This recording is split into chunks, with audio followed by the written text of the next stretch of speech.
Dans un petit quartier tranquille en Côte d'Ivoire, vivait un vieux monsieur, très respecté, qu'on appelait Papa Kofi. C'était un homme droit, fier, un peu dur sur les bords, mais surtout très méfiant. Depuis toujours, il avait un regard bizarre sur sa belle-fille, Awa. Elle était pourtant polie, douce, toujours souriante. Mais pour Kofi, ce sourire-là cachait quelque chose. Il en était convaincu, cette femme n'était pas honnête, et les enfants qu'elle disait avoir fait avec son fils, ce n'étaient pas ses vrais petits-enfants. Tu vois, parfois l'instinct peut tromper, mais Kofi lui pensait que c'était la vérité pure. Un jour, pendant que son fils Jules était en déplacement à Abidjan, Awa confie les enfants à leur grand-père pour quelques jours. L'occasion rêvée. Sans rien dire à personne, Kofi décide de faire un test ADN. Oui, il emmène les enfants dans un centre médical à l'insu de tout le monde. Quelques semaines passent, les résultats arrivent, et là, boum, les résultats disent aucun lien biologique entre lui et les enfants. Rien, nada, pas même une goutte de sang partagée. Kofi saute sur son téléphone, appelle Jules, il lui balance ça sec, sans même prendre de pincettes. Ton épouse t'a menti, les enfants ne sont pas de toi. Et là, c'est le chaos, Jules devient fou, il rentre précipitamment, il confronte sa femme, il la regarde avec des yeux rouges de colère. Awa, tu vas m'expliquer ça tout de suite? Comment tu peux me faire ça? Awa tombe des nues. Elle ne comprend rien. Elle pleure, elle crie, elle supplie.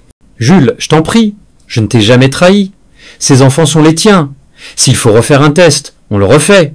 Jules, perdu, accepte. Ils vont faire un nouveau test ADN, cette fois dans un autre laboratoire, plus sérieux, plus discret.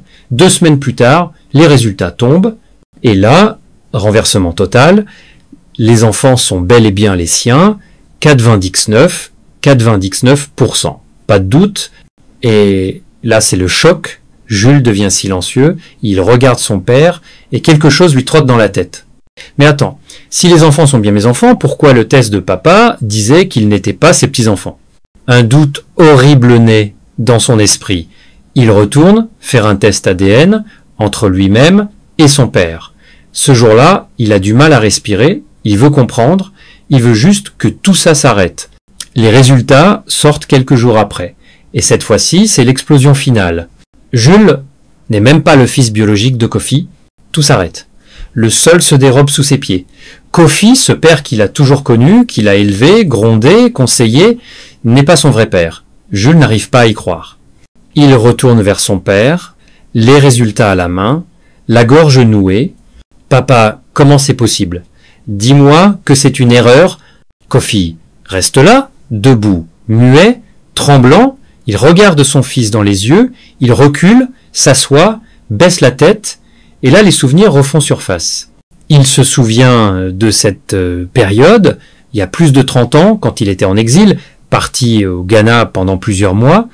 Sa femme, Mariam, elle était restée au village, seule, abandonnée par les circonstances, et peut être qu'à ce moment-là, elle a cédé, elle a eu un enfant d'un autre homme, mais elle n'a jamais rien dit. Elle a aimé cet enfant, Kofi aussi.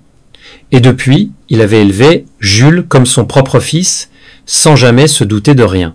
Mais aujourd'hui, la vérité est tombée comme un coup près. Ce qu'il a voulu utiliser pour humilier Awa s'est retourné contre lui avec une violence qu'il n'avait pas prévue. Le lendemain, Kofi réunit toute la famille. Il prend la parole d'une voix tremblante, remplie de regrets.